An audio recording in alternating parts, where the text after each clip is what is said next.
Oi, eu sou Ana Luísa, sou arquiteta urbanista, professora universitária e estamos organizando o workshop do MIROSC, que é o marco regulatório das organizações da sociedade civil. É uma forma de organizações acessarem verbas públicas para conseguir fomentar alguns projetos, desenvolver a partir de uma demanda social.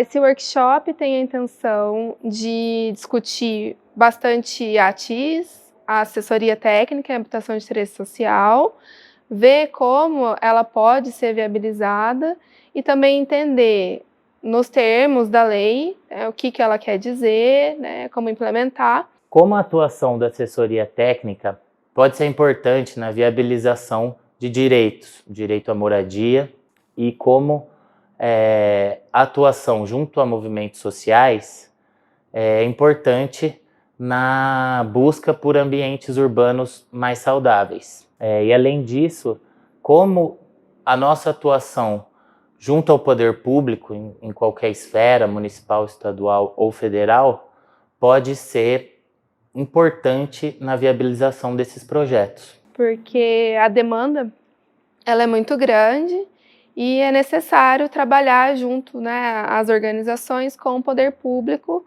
com uma grande parceria. Então, o MIROSC ele vem nesse sentido, é uma lei que já está aí há alguns anos, mas parece que tem um desconhecimento, e por meio do fomento do CAU-SP, no chamamento 27 de 2022, foi possível viabilizar um workshop que também está virando um vídeo para ser divulgado para outras pessoas terem esse conhecimento também. No âmbito geral, falamos sobre política urbana e práticas de ATIS no Brasil, passando pelo entendimento do que é a cidade, a desigualdade social, como que entendemos a sociedade e a materialização dos direitos. Entendendo que a habitação vai muito além da unidade habitacional construída, mas também da relação dela com os outros espaços da cidade. Espaços de lazer, de cultura, de educação e saúde. Então, como é que uma família pode ter acesso à saúde digna se ela não mora num ambiente saudável, né?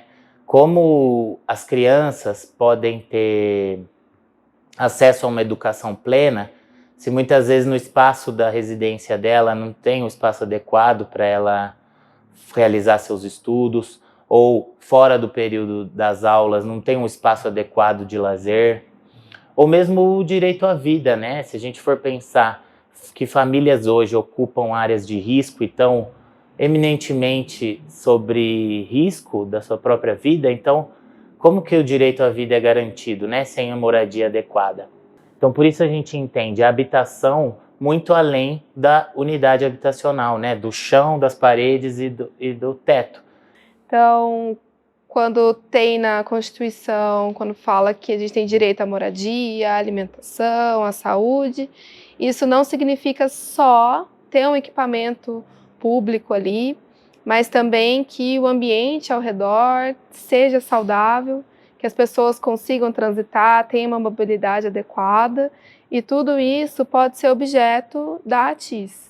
Diferenciamos a assessoria da assistência técnica, no entendimento que a assessoria ela trabalha com a participação dos moradores de uma comunidade, das pessoas envolvidas no projeto e também dos técnicos, muito mais do que só uma assistência que traria um caráter mais hierárquico. Então, nós, da Maitá ATIS, da Veracidade, quem está promovendo, trabalha em parceria e em colaboração. Então, entendendo que essa é a nossa vontade, de conseguir. E justamente o MIROSC é um termo de parceria, é uma forma de que as OSCs colaborem com o poder público, Então, a gente explicou um pouco sobre isso a partir dessas demandas e também trouxemos alguns exemplos, Tivemos momentos de perguntas sobre o que a gente tem praticado.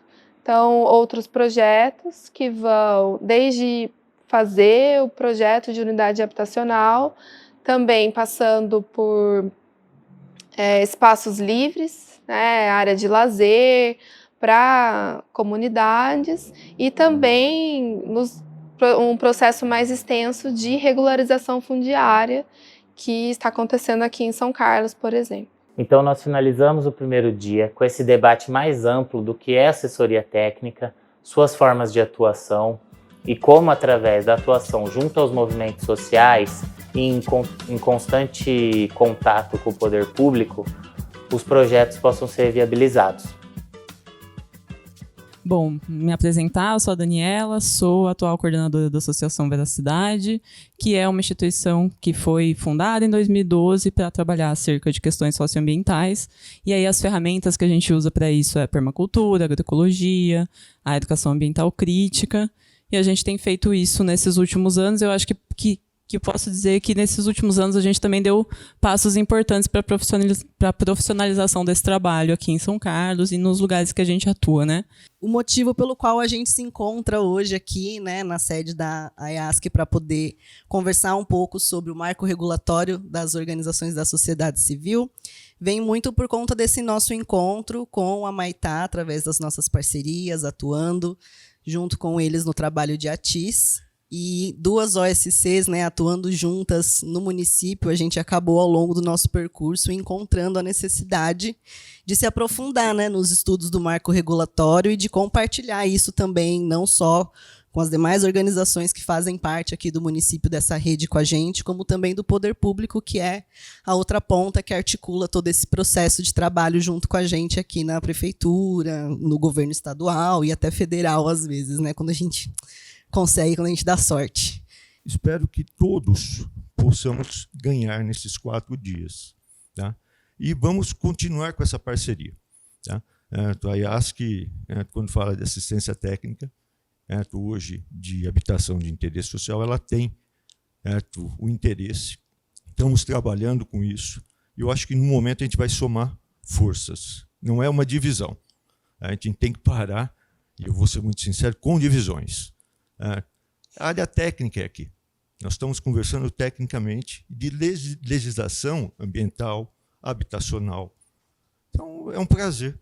E que a gente tenha um ótimo evento nesses 4 dias. Para entender um pouco mais do que é o marco regulatório das organizações da sociedade civil, porque é uma possibilidade de ampliar essa atuação de fato, né?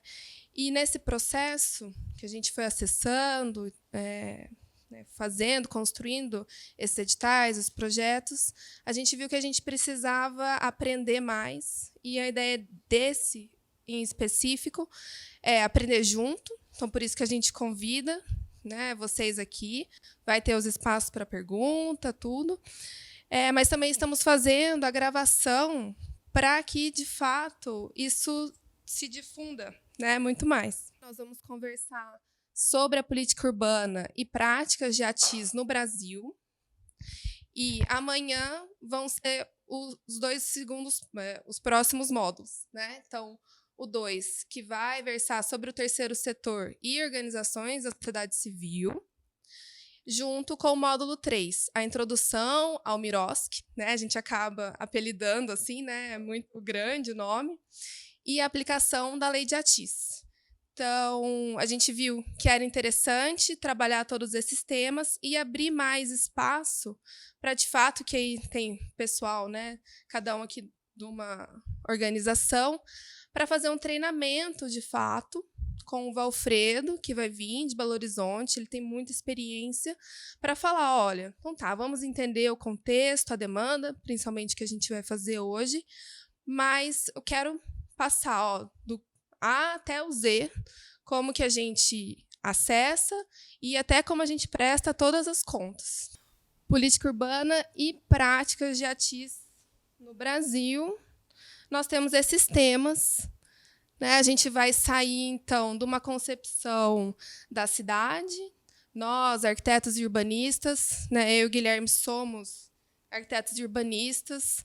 Também falamos desse lugar, né? A gente vai falar sobre lei e tudo, mas tentando contextualizar, de fato, né? O que qual que é a relevância e principalmente dessa demanda, né, que existe. Então, falar um pouco sobre a cidade, a moradia em si, o que é, como acessar, as ocupações e organizações, participação e colaboração são termos muito importantes para a gente, tanto no âmbito técnico quanto quando a gente está trabalhando, né? Outra coisa, né? Tudo isso em prol de um desenvolvimento urbano sustentável, para entender, né, o que a TIS vai abarcar. Então, o contexto da TIS, os objetivos e os marcos legais. E aí sim, né, a gente se aproxima também do âmbito mais das leis. Por fim, né, ver algumas práticas, o que é possível de fazer e como viabilizar, deixando um espaço ali para a discussão de amanhã, que vai entrar, de fato, nesse contexto. A gente está aqui para debater a TIS, né, uma política de habitação, mas que também fala sobre a cidade, né, de fato, né? Então, como que se caracterizam as cidades hoje, né? Elas são as cidades, por definição, né, assim, são construções humanas, resultado de trabalho e ocupadas de formas distintas para produzir, consumir e habitar. É o locus da habitação, né, e dos bens de reprodução das pessoas, né?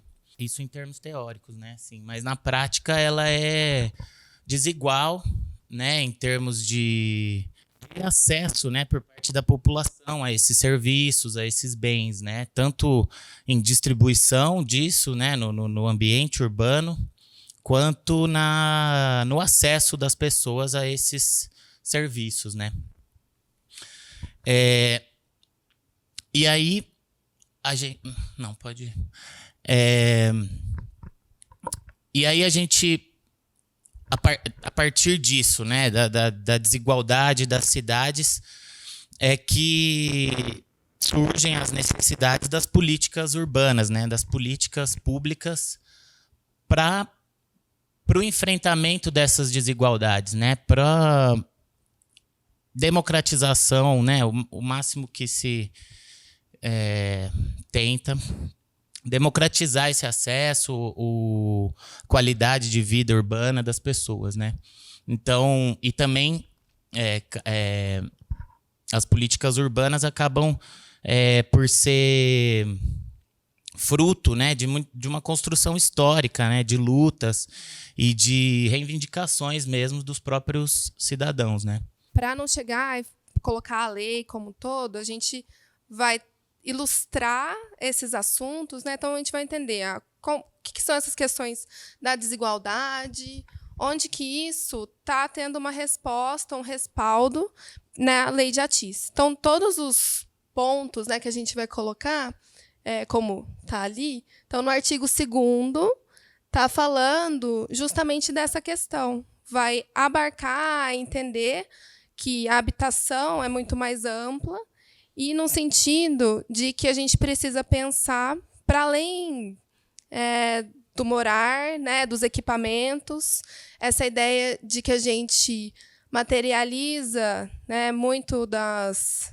coisas só, a educação é só a escola ali. Não, não é só isso, né? Não é só o equipamento, mas como que as políticas estão funcionando e também através dos tempos, né? Não adianta que venha, né, algo bastante democrático, que seja, né, tenha essa pegada assim, né, de participação, colaboração, e depois isso se encerra.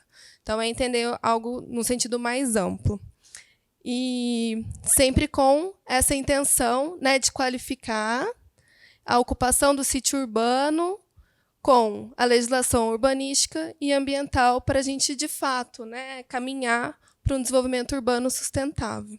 A gente traz o termo moradia, que é o que aparece na Constituição Federal, mas a gente vai acabar tratando como habitação nesse sentido mais amplo, justamente, né? Que não é a habitação, não caracteriza só a unidade habitacional, só aquela construção, né? O piso, janela e telhado. Piso, parede e telhado, assim. É muito mais do que isso, né? Primeira coisa, né? A moradia, ela faz parte, está totalmente relacionada às questões urbanas, né? Como um todo, né? Então, debater habitação é debater o acesso àqueles serviços que a gente falou no slide anterior, a própria mobilidade das pessoas naquele bairro e para além do bairro, né? Para o resto da cidade. Ela é um direito fundamental, né, que está na nossa Constituição e inclusive em outras leis ela aparece quanto um direito. E acho que um debate, né, que a gente sempre coloca assim, né, que a moradia ela acaba de certa forma ancorando outros direitos fundamentais, né? Então, por exemplo, a gente não pode debater a saúde só pensando num hospital, numa construção de um hospital. Mas como é que as pessoas podem ter um acesso pleno à saúde se o ambiente que elas vivem não é saudável, né? Ou mesmo a educação, se os filhos, né, daquela família não têm um ambiente adequado de estudo em casa, ou mesmo um ambiente de lazer adequado no bairro, né?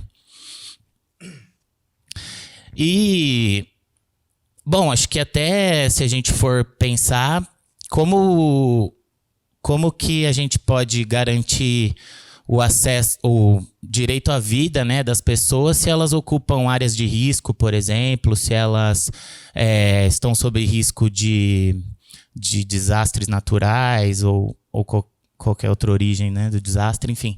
Não tem uma segurança dentro da própria moradia. Mas também, né, ela é uma mercadoria de caráter especial, né? O caráter especial no sentido de que ela depende de algumas coisas, né, para se constituir, né? Então, disponibilidade de terra, por exemplo, de infraestrutura, né, em determinado lugar. Também depende de um financiamento prévio, né? Então, tanto da construção quanto da compra do terreno, né? Então, ela depende de um financiamento prévio. Só que é um produto, uma mercadoria que ela é um valor muito mais alto que a média dos salários das pessoas, né? Do quanto que a pessoa... Pode. E quais são as formas, então, de acesso à moradia, né, por parte das pessoas, né?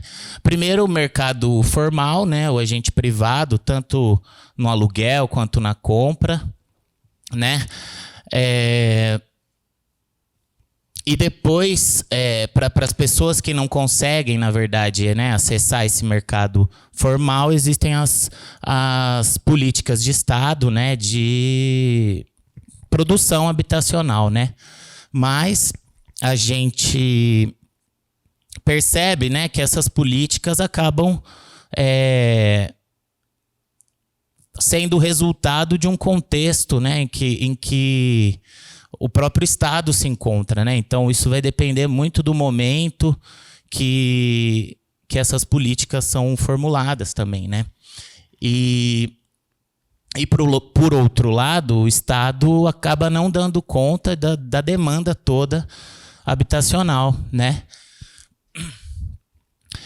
E, bom, e aí qual é a próxima opção, né, dessa pessoa, né? Na verdade, a falta de opção praticamente leva às ocupações, né, à autoprodução da sua própria moradia, né? Então, aqui a gente deixou essa pergunta, né? Como garantir o direito fundamental de quem não consegue acessar o mercado formal ou a produção do Estado não consegue abarcar, né? Então, uma possibilidade é a lei de ATIS, né? A gente traz o artigo 2º aqui, que garante, né, o acesso das famílias que têm uma renda de até 3 salários mínimos à assistência técnica para projeto e construção da habitação. Então, a gente construiu um pouco, né, desse cenário e entendendo, de fato, que a moradia, e nesse campo ampliado, é um direito, né, deveria ser, né, para todas as pessoas, mas somos atravessados por várias questões, né, que nos impedem. Então, existem, né, essas políticas e a gente encontra e vai vendo, e por isso que também a Maitá começou, né, a gente recebeu chamado de pessoas que estavam numa situação, né, irregular, de ocupação, para falar, olha, a gente sabe que moradia é um direito, mas como, né, é possível que a gente acesse, de fato, né? E aí acontece uma discussão, né, que é um pouco do teórico e vai para o prático. A lei de ATIS diz lá assistência técnica de habitação de interesse social. Até um pouco, né, o Lart ele trouxe, né, essa ideia, né, dessa construção ao longo do tempo.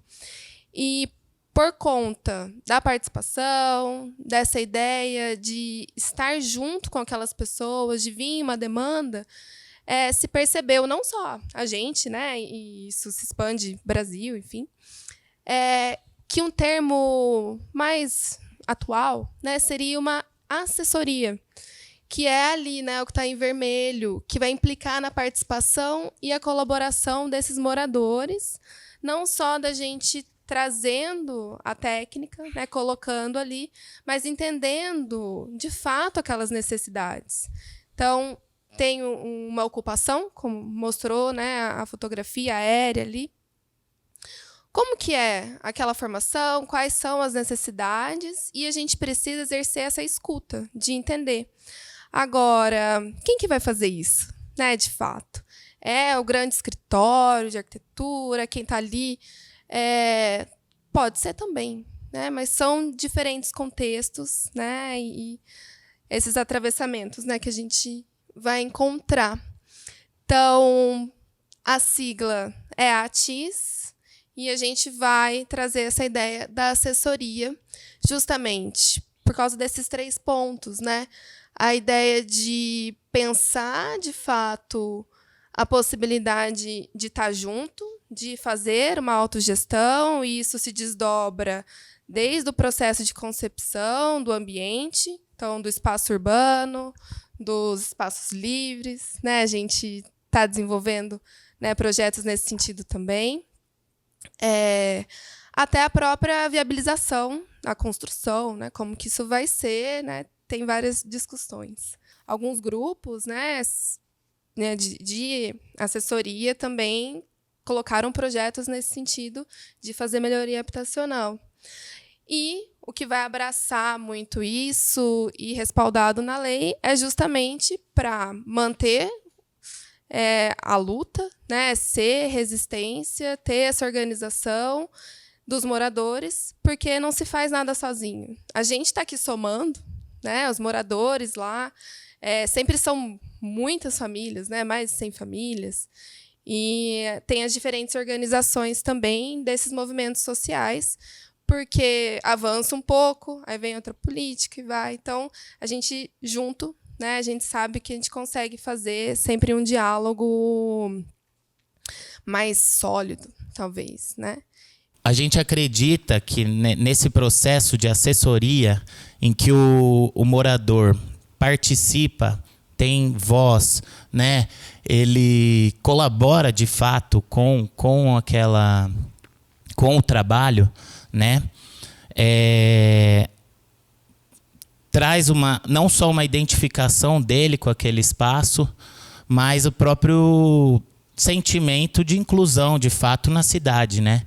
Então, se ele consegue dar voz às necessidades dele, ele vai conseguir, a partir da conquista desse direito, um desenvolvimento da sua vida mais próximo da realidade dele, né? E diferente de uma imposição, de um projeto que vem impondo, talvez, a forma com que ele tem que viver naquele bairro. Então, que o direito à assessoria abrange projeto, acompanhamento, execução de obra, tanto para novas edificações, como para reforma, ou regularização fundiária. Então, a Silke Cap é uma professora da UFMG e ela coloca esse debate, né? O mais importante, o que se almeja, é a colaboração.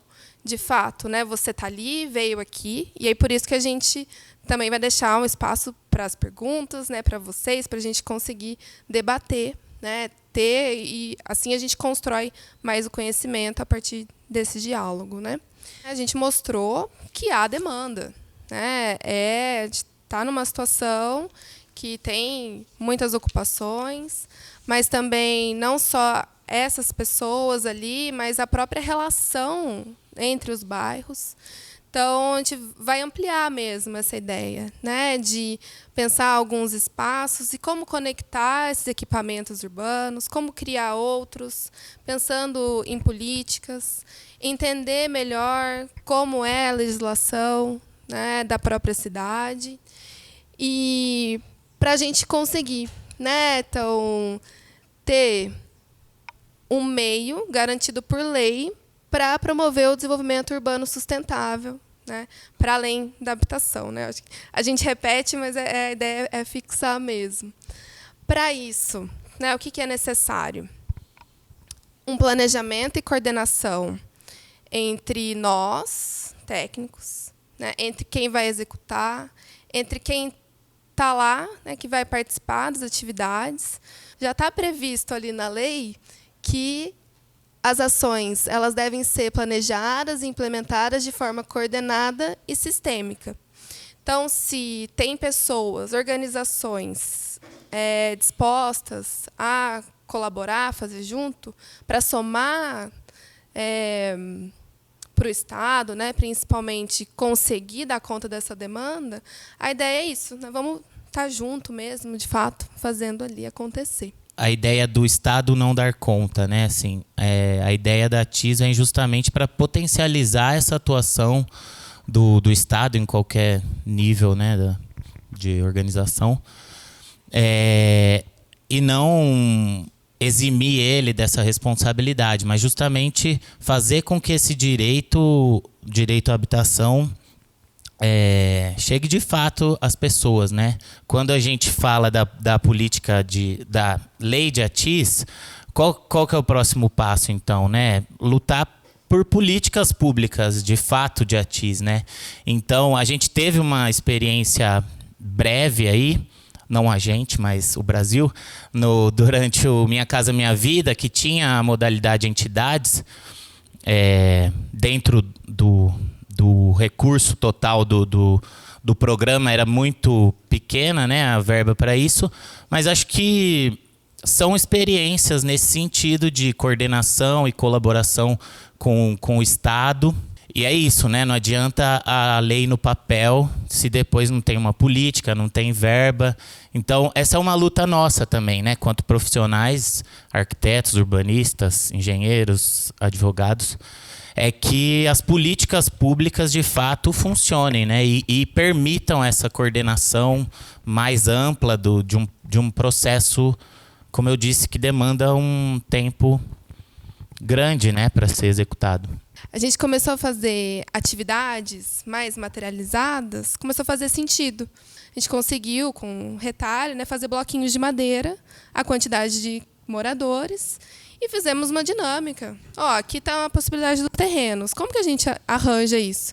E aí foi super legal, porque veio a criança, né, que é super importante, da família toda, e tá ali eles, de fato, entenderam que, dentre os terrenos possíveis, onde eles estavam hoje, onde está esse processo, né, que o Paulo falou,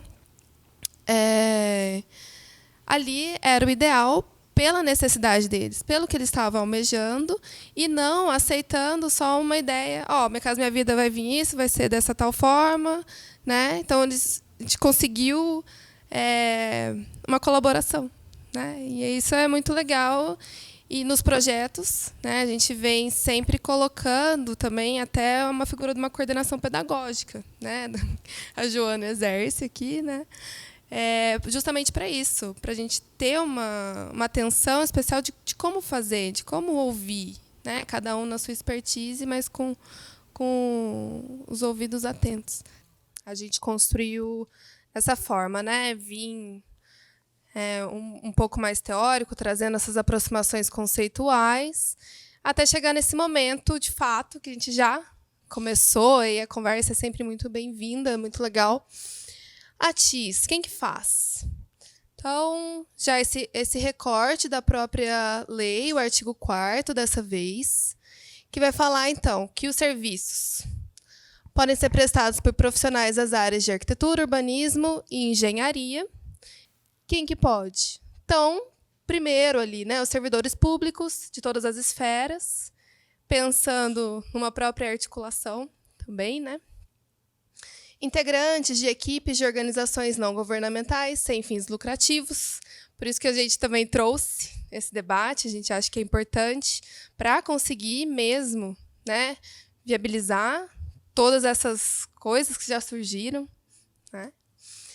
Profissionais inscritos em programas de residência acadêmica. Esse é um ponto bem interessante, porque nas nossas formações técnicas, né, às vezes aparece ali, né, vamos fazer o projeto de habitação de interesse social, mas qual que é a qualidade disso também?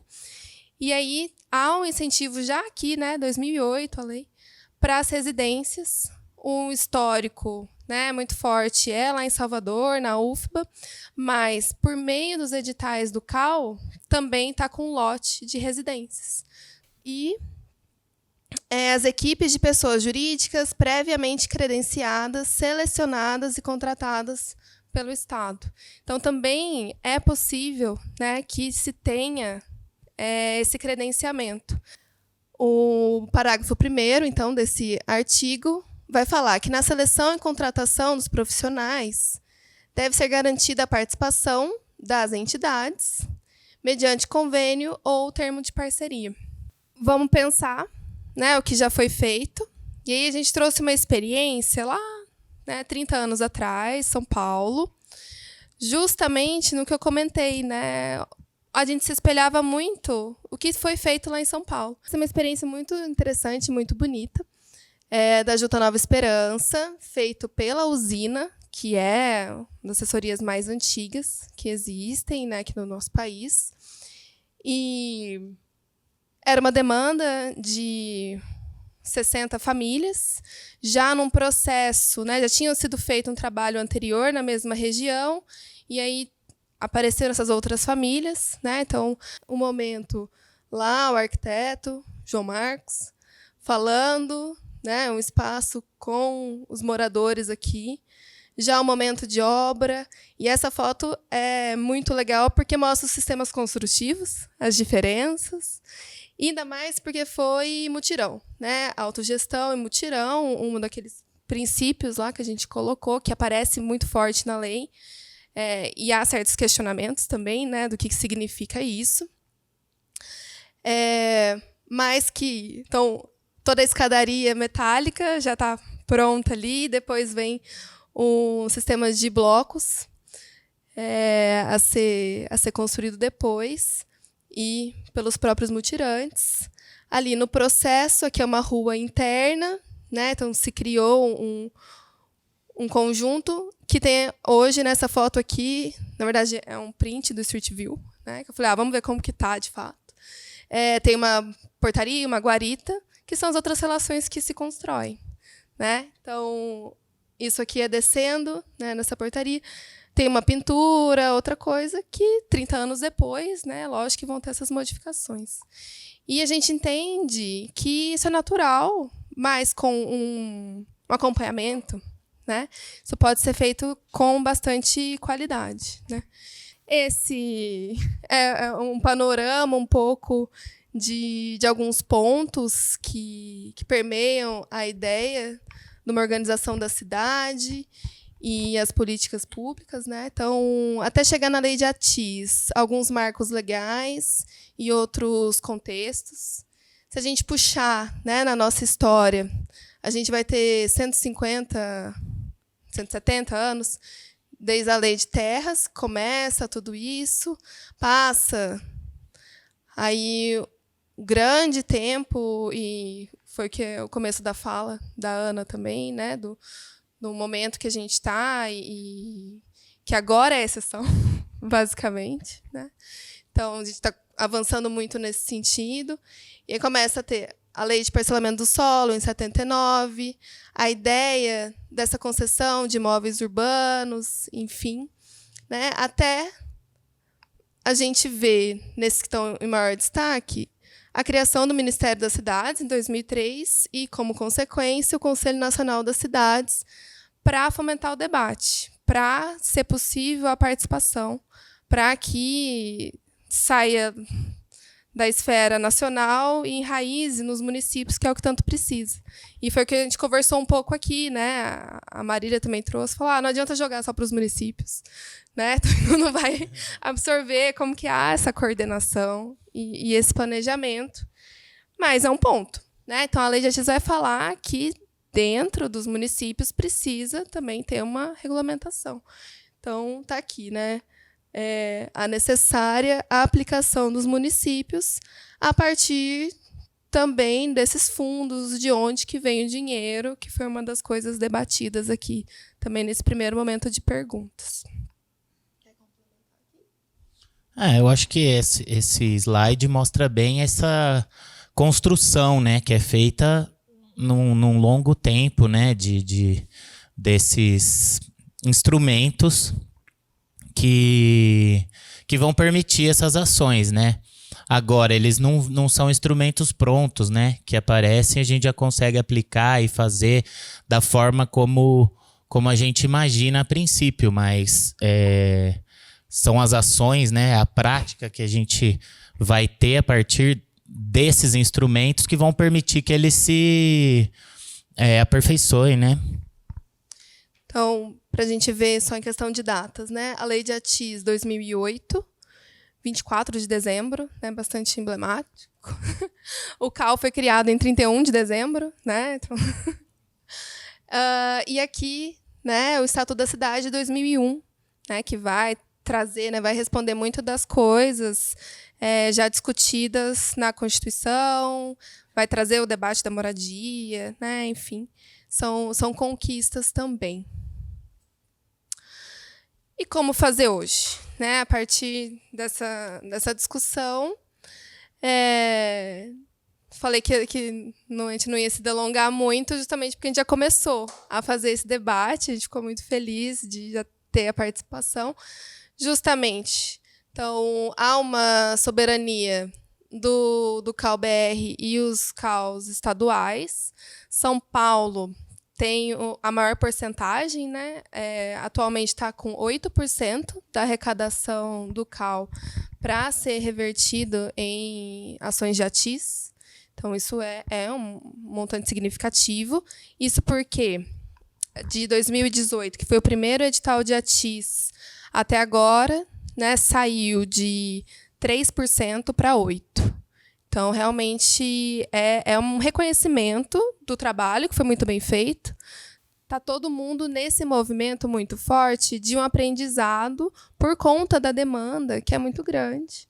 E a gente está nesse momento para entender mesmo as possibilidades do Miroski, para não ficar justamente só por conta dos editais do CAL, né? Eu acho que o CAL, como um conselho de classe, né, é fundamental que ele apoie esse tipo de debate, né, no sentido de trazer a discussão, né, das cidades, de fato, para a vida daquelas pessoas que estão mais necessitadas, assim. Mas se a gente for ver, né, esse papel do CAL, de fomentar essas ações, vem justamente dessa falta de oportunidade do ATIS acontecer, né? Então,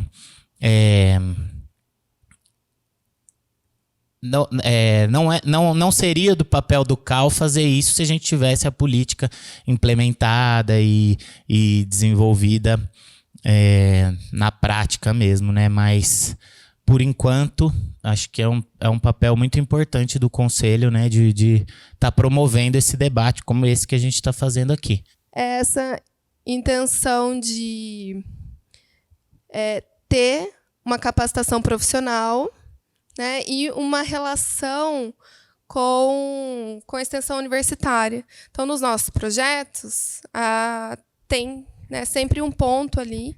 Inclusive, vamos começar uma disciplina, né, optativa aqui no IAL para trazer já os estudantes para o debate, né, para entender, porque foi uma das perguntas, né, assim, como que a gente estuda isso? Tá lá exatamente, olha, uma ação de assessoria, assistência técnica, né, e tudo dentro e dessa responsabilidade.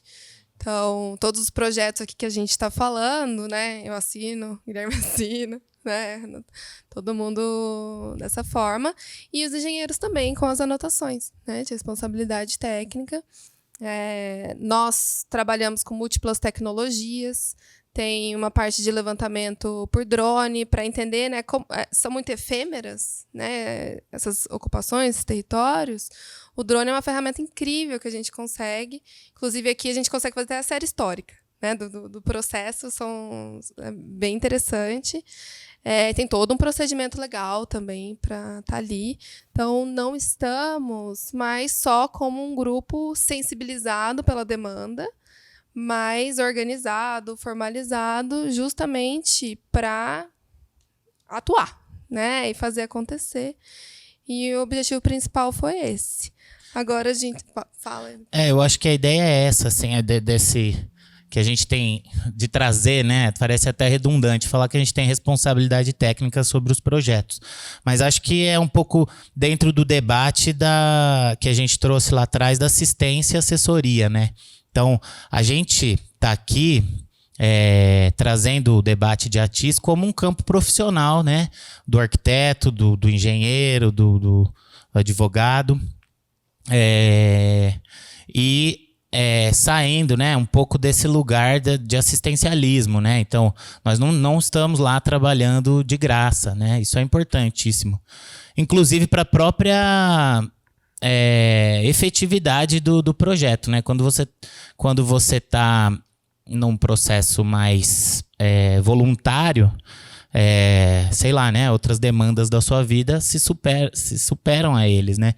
E a ideia, né, tanto desses debates na academia, aqui, né, que é uma associação profissional, é trazer a TIS como um campo de trabalho, realmente, né?